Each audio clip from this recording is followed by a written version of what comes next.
তো দেখুন বন্ধুরা, নদীর একদম তাজা ট্যাংরা। তো নদীর তাজা একদম ট্যাংরা মাছের কিন্তু তেলে ঝালটা তাহলে আমি কিভাবে রান্না করব চলুন তাহলে দেখে নেওয়া যাক।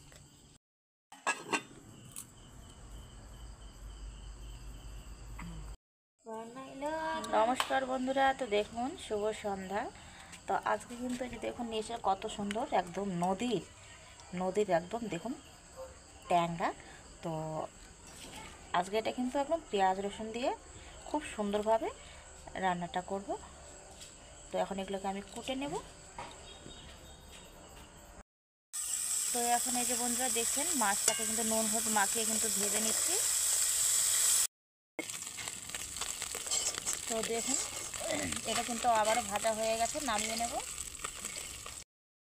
মাছ ভাজার তেলে কিন্তু আবারও আমি দিয়ে দিচ্ছি তেল, দিয়ে দেব দারচিনি, এলাচ, পাঁচফোড়ন, রসুন কোয়া, দিয়ে দেব পেঁয়াজ। এখন এটাকে আমি ভালোভাবে ভেজে নেব। এখন দিয়ে দেব আমি টমেটোর টুকরো, এখানে দিয়ে দেব জিরে, আদা, শুকনো লঙ্কা বাটা,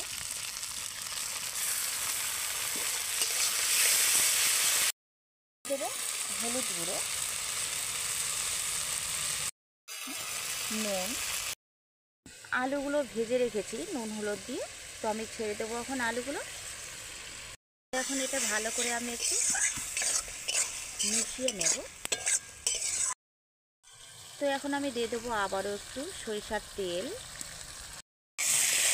তো দেখুন এটা কিন্তু একদম তেল ছেড়ে গেছে। তাহলে খুব সুন্দর এই ট্যাংরা মাছ, নদীর যে একদম তাজা ট্যাংরা মাছটা কিন্তু খেতে খুবই ভালো লাগে এইভাবে। তো দেখুন আলুটা দেখি, এই আলুটা একদম সেদ্ধ হয়ে গলে গেছে। এখানে কিন্তু আমি দিয়ে দিচ্ছি ঝোলে উষ্ণ উষ্ণ গরম জল।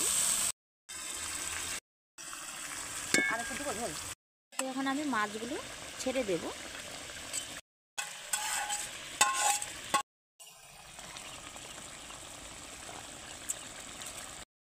তো দেখুন বন্ধুরা ঝোলটা কিন্তু প্রায় হওয়ার পথে, আরেকটা আমি নেড়েচে কিন্তু নামিয়ে নেব।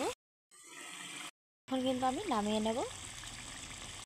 দেখুন বন্ধুরা ট্যাংরা মাছের কিন্তু তেল ঝালটা কিন্তু একদম পুরো কমপ্লিট। তো এইভাবে কিন্তু একদম তেল ঝাল ট্যাংরা মাছের কে কে ভালোবাসেন তো অবশ্যই কমেন্ট বক্সে জানান, বা রান্নাটা কেমন হয়েছে যদি ভালো লাগে তাহলে লাইক, কমেন্ট, শেয়ার ও সাবস্ক্রাইব করুন, চ্যানেলটি ফলো করুন। আপনারা প্রত্যেকে সুস্থ থাকুন, ভালো থাকুন। আজকের মতো টাটা।